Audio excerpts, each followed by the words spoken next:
but we welcome in Justin Dunk, who's with us for one more segment. We'll get into CFL Week 5, and I guess before we look ahead, let's look back one final to the middle of the week, and we'll get to our poll question here for the key group here right away. But when you look back at Week 4, Justin, what were your big takeaways from Week 4 and I guess I don't want to say a shortened week, but a week with less games on the schedule? A smaller week, only 3 games with 3 teams off on bye. And what I took away from it is the Toronto Argonauts are for real as the defending Grey Cup champions. I'm very curious to see when they face off against the Winnipeg Blue Bombers later in the season. But they intercept Vernon Adams Jr. 6 times. And for as good as big play VA was and made a bunch of big plays in the first 3 weeks, he erased all of that with 6 interceptions and shows that he still can be very up and down. It looked like he was going to be more consistent over those first 3 weeks, but this Week 4 has given me pause with VA in terms of putting him up there with one of the best quarterbacks in the CFL right now. So he's going to come out and have something to prove and put that game behind him and show it was an anomaly in 2023. Everybody wants to put BC ahead of Winnipeg in their power rankings on various sites and platforms just because they beat them head-to-head. That's 2 weeks ago already, right? When I look at power rankings, I look at if the 2 teams played today, who would be favored, right? Who would the betting odds favor? Who would probably win? And if it was BC-Winnipeg today, Justin, who wins that football game, or who should be favored to win that football game?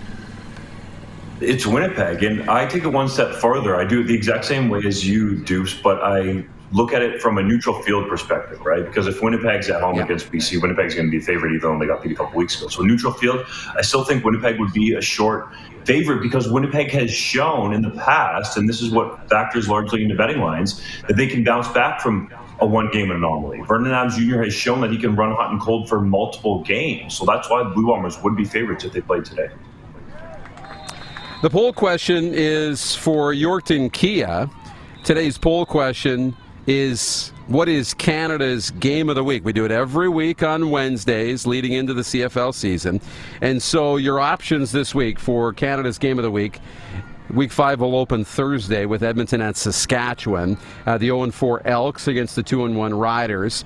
On Friday, Calgary's in Winnipeg. The Stamps are 1-2. Winnipeg's 3-1. Saturday, Ottawa, with their 1-2 record, are on the road in Hamilton, who are 0-3. And on Sunday, the week wraps up with BC 3-1 against the 2-1 Montreal Alouettes. So, Justin, to you, what's your game of the week? Well, we know there's going to be lots of eyeballs on Chris Jones anytime he comes back to Regina and Saskatchewan. It's always easy to go with the Riders in these selections, but I'm going to go to that Lions-Alouettes game because there was a lot of hype around BC, as we talked about, over the first 3 weeks, and they beat Winnipeg, and they were undefeated going into Toronto.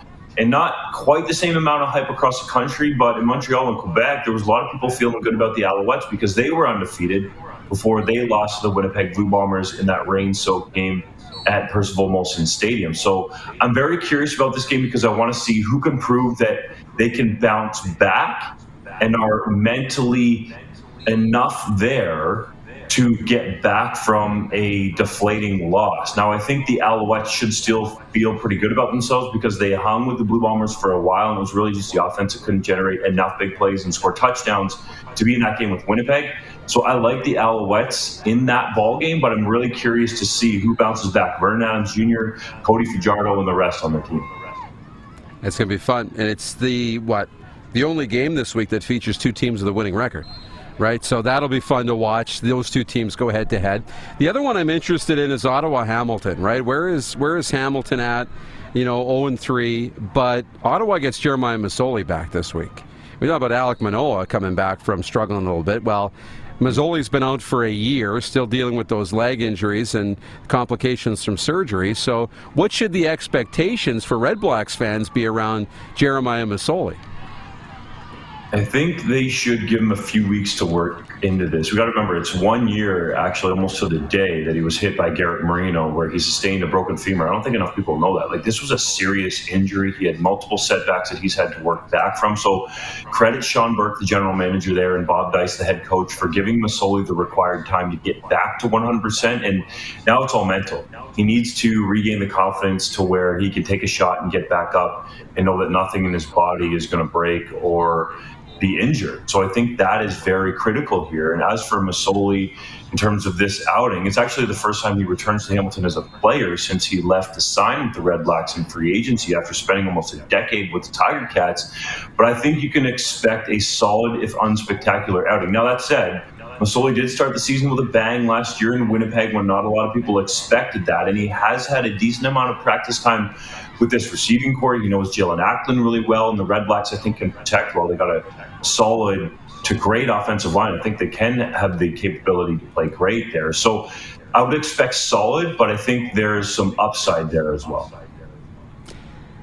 I'm really looking forward to it too, because this league is better when more elite quarterbacks are on the field. Jeremiah Masoli, I think, can still be an elite quarterback in the Canadian Football League. He's not that old. He's been in the league for 10 years. He's had some experience. So I think, the league is better if he's better, right? It definitely is, and we need to see that across the CFL. Better quarterback play means more points, means more excitement, means more viewers, means more money. So to the Edmonton Saskatchewan game that's going to open the week tomorrow, I see the Riders injury report coming out of the bye week, and it's longer than going into the bye week. Brett Lauther's now on the injury report. Jorgen Hughes we knew was on it, but that was illness. Trevor Harris is on there dealing with the back. Where do you see the Riders? I know they're 2-1, but where do you see them coming out of this bye week? And, there's so much intrigue in this game because of the Elk factor and Chris Jones on the other side. But starting with the Riders, where are they at coming out of the bye week in terms of, not just the health of this group, but where they are at as a competitive team? I see the Riders as a team with their arrow pointing up. That one loss was an 18-point home beatdown to Winnipeg, but Trevor Harris threw for over 400 yards in that game, didn't turn the football over, had 3 touchdowns through the air, and it looks like Sean Bain Jr. is an emerging dynamic threat at receiver to go along with some of the other targets he has in that receiving core. The offensive line still think needs to play better. They're going to want to get Gerald Hawkins back, and I'm sure that would help Trevor Harris in terms of the protection. It seems like he really likes Hawkins on that left side. Jamal Morrow is one of the best running backs in the league right now, if not the best. I mean, he topped the rushing chart entering that bye week. And then the defense, I don't think necessarily has even played its best football yet. And I think Pete Robertson can go back to finding that form where he got off to such a great start last season before kind of getting plagued by injuries through the rest of the year that slowed him down. I think there's some intriguing pieces on that defense. You got Larry Dean and Derek Moncrief playing at high levels. Some younger players in the secondary, but also Nick Marshall there, and obviously want to see Brett Lauther get healthy. So I like where this team is headed. I like the character of this team with Trevor Harris at quarterback, his mentality, the way that he's leading this team through at least the first 3 weeks of the season. Feels like there's a lot more positivity and optimism around the Riders, and that's a good thing.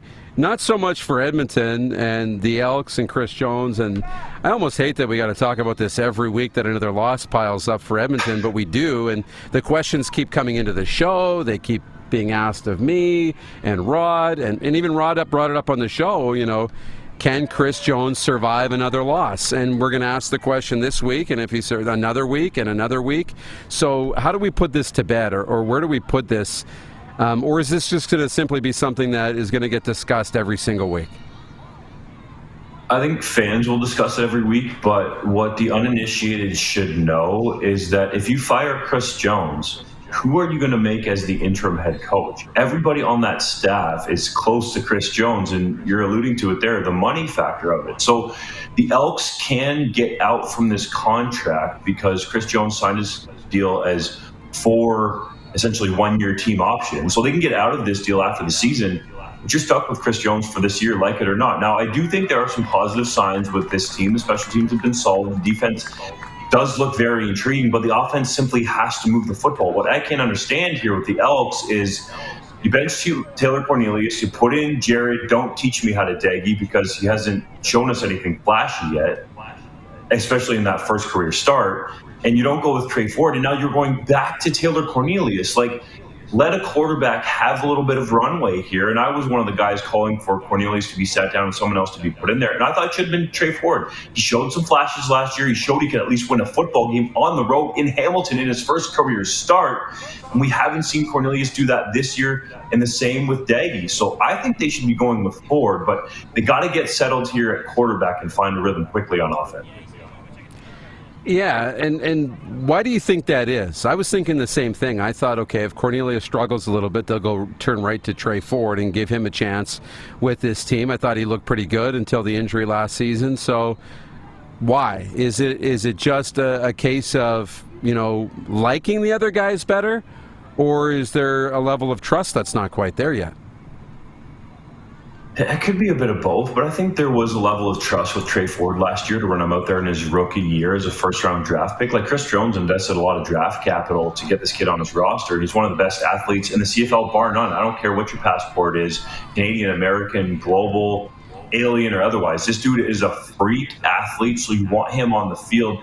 I think what happened here is they were really intrigued by Jarrett Daggy in that game where Cornelius got benched and Ford wasn't on the roster, right? Because they had, at the time, Kai Loxley running the short yardage packages, and now he's, as we've reported at 3DownNation.com, signed with the Hamilton Tiger Cats, Loxley that is. So I think that's part of the reason they went with Daggy. He looked intriguing, and they thought, hey, let's give this kid a start after he looked good coming in off the bench, and Ford just hasn't gotten into the mix. Now, Ford will be active this week, and I think that could pave the way for potential playing time for him. And he's the guy I think that brings the most potential spark to this team because he can make those off-schedule plays, let's say, outside the pocket. Imagine Geno Lewis, Stephen Dunbar Jr., Dylan Mitchell running free with extra time down the field or finding holes in the zones with Trey Ford on the run. Like, that to me is a scary proposition because Taylor Cornelius has not shown that ability to be dynamic at all this season, and Jarrett Daggy has a little bit in flash. So you talked about Kai Loxley, and that's the last thing I want to ask you here, and then I've got one viewer question before we let you go. The Hamilton quarterback situation, what is it? What does it look like heading into Week 5, and even looking ahead to Week 6, 7, 8? Where is that Hamilton quarterback situation? Well, for right now, Bo Levi Mitchell is still on the 6-game injured list. There were some people around the league who thought maybe he could come back after the bye. There were other people that felt like this injury could actually last a little longer. So based off what they've done in practice early this week leading into this game against Ottawa, it seems like it's going to be Matthew Schultz again. Matthew Schultz played really well, especially to start the game in his last time out before the bye. But he's got to convert these field goal opportunities into touchdowns when he's driving the team deep in the end zone, hitting Tim White on some deep balls, and developing a rapport with Duke Williams. So I think there's something there with Schultz. There were a couple other teams that were interested in him if he would have hit the open market in free agency, but the Ticats smartly re-signed him. And the Tiger Cats bring in Kai Loxley to be their short yardage guy who has experience also as a quarterback in this league. So if Bo Levi Mitchell isn't coming back anytime soon or even isn't coming back this week, Loxley could go in a pinch if Schultz got hurt. Okay, and Craig Campbell writes in on YouTube on the chat, and I don't know if you've been paying attention to this or not, I'm not expecting you to, but he says, Justin, what prospects should we watch for at the upcoming U18 Canada Cup Football Championship in Edmonton? I don't know if you're watching the young kids, but I know, right? I knew it would be a curve, but I want to transition that into, the next stage of football and where you see football in this country, not only at the young level, but that to youth sports. And, you mentioned Trey Ford developing more prospects for the pros. Where's football at in this country right now in your mind? Yeah, I'll answer that question real quickly. If you want to find out some of the best prospects going into that competition, go to CanadaFootballChat.com. They do a great job of tracking players through high school and guys who are going to the NCAA. But overall, football as a whole in this country could not have more talent coming through the pipeline. That is Canadians leaving for prep schools early in the United States and going to get scholarships in the NCAA. That includes players who stay in Canada for high school and get scholarships coming out of Canadian institutions, or I should say Canadian high schools or prep schools, and going south. That includes players going from Canadian university or Canadian high schools to Canadian universities. So it is at an all-time high, I think, in terms of how many kids are developing into excellent young football players in this country. And, you're at the flag football championships there for the USA. And I think flag football is a thing that has really helped develop a skill set and better ball skills. And we're seeing more and more of it across the country. Jim Mullen with Football Canada has done a great job getting out there and having the Football Canada logo on flags across the country. I'll give you an example. My nephews, Liam and Elliot, I'm coaching them in a local Under Armour Under the Lights league. And the flags that they have, my man, have the Football Canada logo on them. It doesn't have NFL. It doesn't have CFL.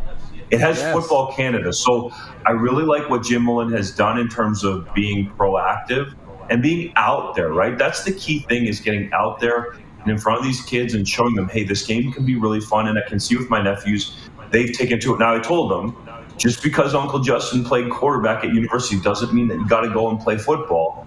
But they're really having a blast. A couple of their buddies are out there, and you can see a lot of these other kids taking to it. And the way that it's being run in this country, I think, is better and just a more sort of politely Canadian, boastful way that Jim Mullen is going about it with Football Canada. I love it. Great plug. And it's good to see, because the NFL flag football program is incredible. They do awesome things. But in this country, it'd be good to see more Canadian flag football, Canadian branding. Good stuff. Okay, man. We'll check in with you real soon, okay, when I get back next week. And thanks for jumping in here for a couple segments. You bet, buddy. Make sure you put on some sunscreen down there. Don't catch your red lobster burn, okay? How about that? I know. Good reminder. I will do that. Justin Dunk is from 3DownNation.com with us here this afternoon on the program.